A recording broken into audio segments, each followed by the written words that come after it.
Hey, welcome back to Album April. It's April 4th, and today I listened to Grace by Jeff Buckley.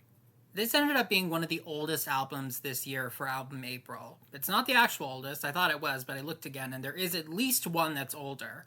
But this came up when I was looking up best alternative rock albums of the 90s, because 90s alt-rock has a special place in my heart. Whenever I looked that up, Grace by Jeff Buckley kept appearing on the list that I found. I already knew of Jeff Buckley, and it was mostly because out of the many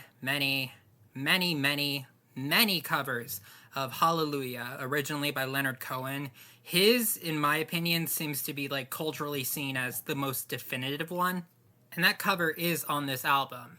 And I also knew that Jeff Buckley died before he could release any other albums. I thought he was part of the 27 Club. It actually wasn't. He was 30 when he died.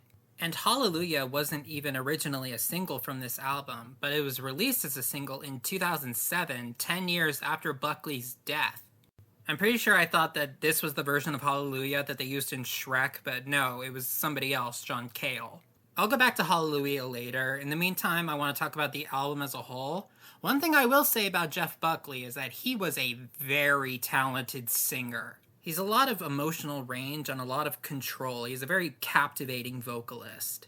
So that's half of the singer-songwriter equation. As for the songwriting part of it, When I think of really good songwriters from the 90s, like Noel Gallagher from Oasis or Billy Corgan from Smashing Pumpkins, yeah, it's nowhere close, but it's okay. One kind of weird thing when looking at this album is that I'm not really sure if this album officially has 10 songs or 11. Wikipedia says it has 10, Spotify says that it has 11, and all the other sources seem to be right down the middle. There doesn't seem to be agreement as to whether or not the final song is part of the album. I did listen to 11, and I'm glad I did because that last song, Forget Her, was probably my second favorite on the whole album. I really liked the sound of Forget Her. It was kind of folksy, kind of bluesy. Overall, it was executed very well. But I'm going to stop beating around the bush. What did I think about his cover of Hallelujah by Leonard Cohen? Well, I have said that I think that Jeff Buckley is a lot more impressive as a singer than he is as a songwriter. So when you get him to cover one of the most polished and tightly written songs of all time, yeah, the result is very good.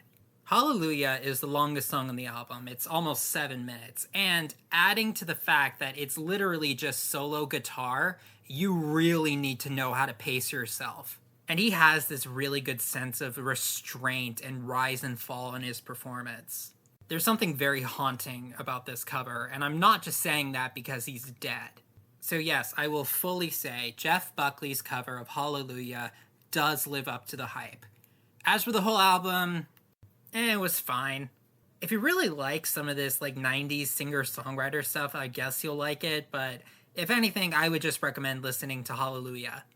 And that's all I really have to say about Grace. Alright, thank you for listening. I'll see you tomorrow.